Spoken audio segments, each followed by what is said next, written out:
गोपाल कृष्ण भगवान की जय। आत्मदेव ब्राह्मण जंगलामध्ये भगवत चिंतनासाठी भगवंताचं भजन करत बाप जंगलामध्ये निघून गेलेला पाहिला धुंदुकारीनं आई जवळ आला होत आहे तेवढं सोनं नाणं काय असेल ते देऊन टाक आईला हानमार करू लागला। जेवढं होत ती सगळी संपत्ती ऐकून घेतली। इतका हानमारी केला आईनं त्या विहिरीमध्ये जाऊन आत्महत्या केली। त्या धुंदुलीने मुलाने एवढा हानमारी गोकर्ण महाराजांनी पाहिलं। गोकर्ण महाराज तीर्थयात्रेसाठी निघून गेले। हा एकटाच राहिला आता एवढी मोठी संपत्ती आणि घरामध्ये एकटा। मग मदिरा पान करू लागला, जुवा खेळू लागला, पत्ते खेळू लागला, वेश्या घरामध्ये घेऊन आला तो। रोज घर म्हणजे ते वेश्यालय केल्यासारखं व्यसनाच्या आधीन रोज व्यसन करायचा तो। या पद्धतीने जीवन चोऱ्या करायचा आणि हे सगळं पुरवण्यासाठी त्याला चोऱ्या करावं लागायच्या। रोज वेगवेगळ्या वेश्या घेऊन यायचा आणि त्यांना धन देण्यासाठी तो चोऱ्या करू लागला।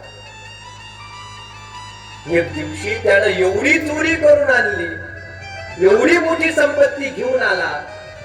त्याच्याकडे जेवढ्या काही 5 वेश्या होत्या त्यांनी पाहिलं की हा एवढी मोठी चोरी करून आलाय। जर राजाला जर कळालं ना याने चोरी केली तर राजा याच्या बरोबर आपल्याला सुद्धा शिक्षा देईल, आपल्याला सुद्धा सुळावर चढवेल, आपल्याला सुद्धा फासावर चढवेल राजा।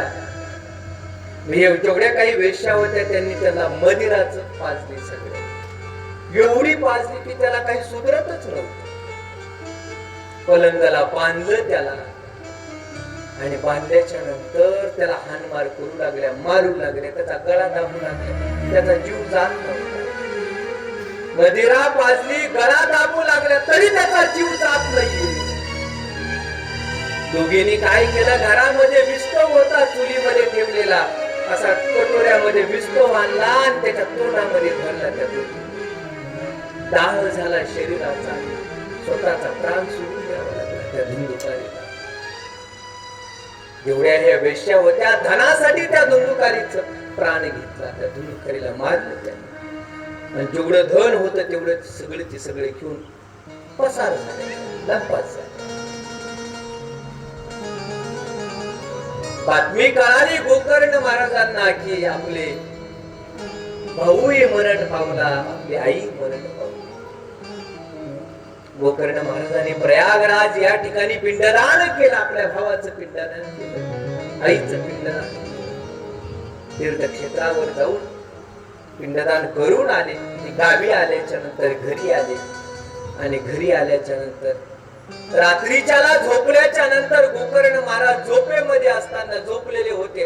अचानक लहान लेकराचा रडल्याचा आवाज आला। लहान लेकरू रडलं याचा आवाज आला, ऐकायला बाहेर आले, कुठेच कोणी दिसला। लहान लेकराचा आवाज झाला की लगेच वेगळाच व्याघ्राचा आवाज येऊ लागला, व्याघ्राचा आवाज झाला की कुत्र्याचा आवाज येऊ लागला, वेगवेगळ्या प्राण्याचा आवाज ऐकू येऊ लागला। गोकर्ण महाराज पाहू लागले, कधी कधी मोठा एक 11-11 स्वरूप धारण करून उभा राहायचं समोर, राक्षसाच्या स्वरूपामध्ये वेगवेगळे स्वरूप धारण करायला। अरे कोण आहे बाबा? गोकर्ण महाराजांनी विचारल्याच्या नंतर हातामध्ये पाणी घेतलं आणि पाणी घेतल्याच्या नंतर मंत्र बोलल्याने आवाजाच्या दिशेने फेकलं।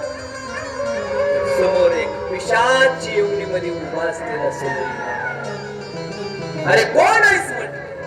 रडायला लागला धुंदुकारी, रडायला लागला, डोळ्यातून अश्रू येऊ लागले आणि म्हणू लागला, बंधू मी तुमचा भाऊ आहे। धुंदुकारी, मी तुमचा भाऊ आहे।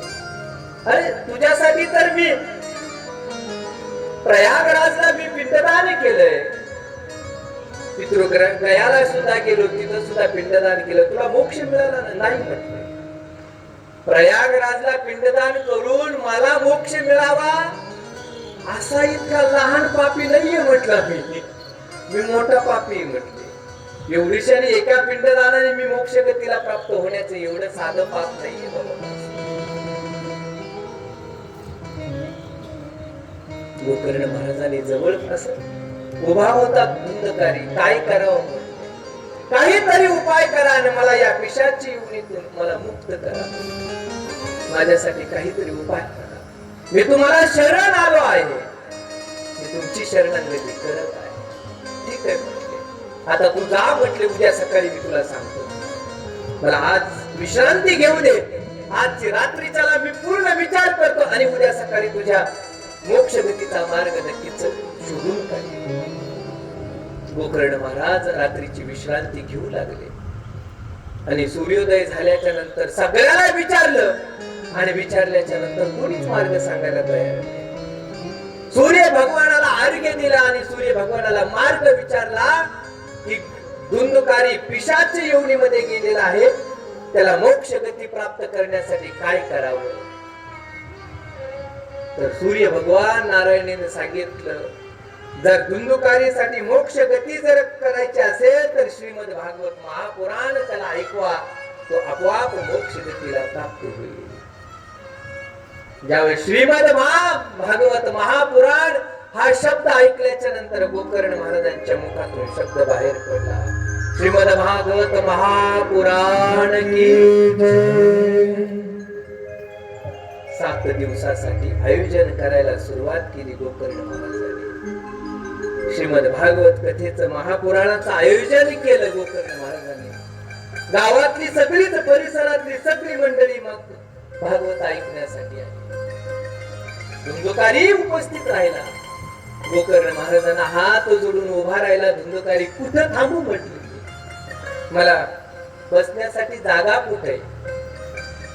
गोकर्ण महाराजांनी सांगितलं, तो बांबू पडलाय ना, त्या बांबू मध्ये जाऊन बस. त्या बांबू मध्ये, त्या वेळू मध्ये, त्या बांबू मध्ये पिशाच्य योनीचा धुंदुकारी त्या बांबू मध्ये जाऊन बसले. 7 दिवस गोड असे गोकर्ण महाराजांनी कथा सांगायला सुरुवात केली. रोज 1 दिवस झाला की असा आवाज यायचा, ब्लास्ट झाल्यासारखा आवाज यायचा. एक गाठ पूर्ण व्हायची, एक गाठ पूर्ण व्हायची. अशा 7 गाठी फुटून गेल्या आणि 7 गाठी फुटल्याच्या नंतर गोकर्ण महाराजांच्या समोर धुंदुकारी हात जोडून उभा राहिला. 7 गाठी फुटल्याच्या नंतर 7 दिवस श्रीमद भागवत कथेचं आयोजन आणि श्रीमद भागवत कथा अंतःकरणपूर्वक भावपूर्वक ऐकली. त्या धुंदुकारीने ऐकली आणि त्या धुंदकारीसाठी भगवंताच्या गोलोकातून विमान नेण्यासाठी आले. आणि विमान नेण्यासाठी आल्याच्या नंतर हात जोडले धुंदुकारीने गोकर्ण महाराजांना, महाराज तुमच्यामुळे आम्हाला मोक्ष गती प्राप्त झाली. आम्ही मुक्त अवस्थेला प्राप्त झाला. या पिशाच्य योनीतून मी मुक्त झालोय तुमच्यामुळे. भागवत कथेचा श्रवण केलं म्हणून मी मुक्त झालो. गोकर्ण महाराज देवाच्या दूतांना विचारू लागले, धुंदुकारीनी कथा ऐकली, गावातल्या माणसांनी कथा ऐकली, पण विमान केवळ धुंदुकारीसाठी, यांच्यासाठी का नको. त्यावेळेस भगवंताच्या दूतांनी सांगितलं, आपण मोक्ष गतीला प्राप्त व्हावं, मी मुक्त व्हावं, भावपूर्वक फक्त या ठिकाणी ऐकली, ती धुंदकारीने ऐकली. हे फक्त टाइमपास करण्यासाठी आले होते काही. चला हे चाललाय म्हणून तो चाललाय, तो चाललाय म्हणून तो चाललाय. त्यांनी भावपूर्वक ऐकली नाहीये, श्रद्धापूर्वक ऐकली नाहीये. कथा ऐकल्याच्या नंतर आम्ही मोक्ष गतीला प्राप्त होऊ या भावनेने ऐकली नाहीये गोकर्ण महाराज. म्हणून केवळ विमान आलं ते धुंदुकारीसाठी आलं आणि धुंदकारीसाठी विमान आल्याच्या नंतर त्या विमानामध्ये स्वागत झालं धुंदुकारीचं. हार वगैरे फुलं अर्पण करण्यात आली. फुलांचा वर्षाव झाला धुंदकारीवर आणि धुंदकारी हा मोक्ष गतीला येह लोकातून, या मृत्यू लोकातून येह लोकातून वैकुंठ लोकांमध्ये धुंदकारीचं आगमन झालं. सुंदर असा. मग गोकर्ण महाराजांनी विचार केला, अरे धुंदुकारीने अशी कथा ऐकल्याच्या नंतर त्याच्यासाठी जर विमान येत असेल तर हे बसलेल्या श्रोत्यांनी काय ऐकू नये तशी कथा काय. मग पुन्हा एकदा आयोजन करण्यात आलं श्रीमद भागवत कथेचं आणि मग आयोजन केल्याच्या नंतर ऐकणारांनी त्याच पद्धतीने ऐकले, भावपूर्वक ऐकली, मोक्ष गतीला प्राप्त होईल या भावनेने ऐकली.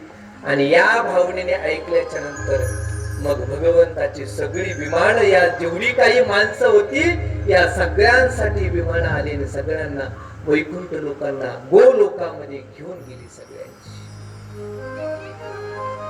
ही कथा गोकर्ण महाराजांनी धुंदकारीला सांगितली. ही कथा सनकादिक संतांनी नारदजींना सांगितली. ही कथा शुकदेवांनी, भगवान शुकदेवांनी परीक्षित राजाला सांगितली. खरं पाहिलं तर या भागवत कथेचं आयोजन किंवा या भागवत कथेचं निर्माण होत असताना ही भागवत कथा सर्वप्रथम भगवान नारायणाने ब्रह्मदेवाला सांगितली. भगवान नारायणाने ब्रह्मदेवाला सांगितली. ब्रह्मदेवाने सनकादिक संतांना सांगितली. सनकादिक संतांनी नारदजींना सांगितली. नारदाने व्यासांना सांगितली आणि व्यासांनी आपले पुत्र असताना शुकदेव भगवान त्यांना सांगितले आणि शुकदेव भगवानाने राजा परीक्षितीला ही कथा सांगितली. हा क्रम चालू आहे बरोबर. सुखदेवांनी कोणाला सांगितली? राजा परीक्षितीला सांगितली. आणि आज मी तुम्हाला सांगतोय आहे की नाही. आणि मी तुम्हाला सांगायच्या आधी मला शिरूरच्या स्वामीजींनी सांगितली. मधला क्रम असा आहे, गुरुवारे स्वामीजींनी मला सांगितली म्हणून मी तुम्हाला सांगतोय आहे की नाही. असा क्रम आहे. म्हणून ही श्रीमद भागवत कथा गोड असं श्रीमद भागवत कथेचं आयोजन आहे. नक्कीच आपल्या या संसारिक दुःखाला मुक्त करणारी ही श्रीमद भागवत. वागावं कसं हे शिकवतं ते रामायण शिकवतं. वागावं कसं, जगलं कसं पाहिजे जीवनामध्ये ही श्रीमद भगवद्गीता शिकवते. वागावं कसं, माणसाने मर्यादेने वागलं पाहिजे हे प्रभू रामचंद्राचं चरित्र शिकवतात. एक पत्नी एक बानी असा व्रत घ्यावा हे प्रभू रामचंद्राचं चरित्र शिकवतात. वागायचं कसं, आचरण करायचं असेल तर ते केवळ आणि केवळ भगवान प्रभू रामचंद्राच्याच चरित्राचं आचरण होत. वागावं कसं हे शिकवतं ते रामायण हे शिकवतं हा ग्रंथ. जगावं कसं हे शिकवत असेल तर ते श्रीमद भगवद्गीता हा ग्रंथ शिकवतो. अरे अर्जुना जगायचं कसं हे भगवद्गीतेमध्ये भगवंताने अर्जुनाला सांगितलं. अरे अर्जुना तू क्षत्रिय आहेस, क्षत्रियाने जगलं कसं पाहिजे. भगवंताचे एवढे कठीण शब्द आहेत अर्जुनाचे. हृदयाचे ढिले पण येत निकेयाचे नवे कारण. हृदयाचा ढिलेपणा चांगल्या माणसासाठी योग्य नाहीये. हे जगावं कसं ही भगवद्गीता शिकवतो. आणि मरावं कसं हे श्रीमद भागवत शिकवतं आपल्याला. म्हणून भागवत ग्रंथ किंवा भागवत महापुराण मरावं कसं.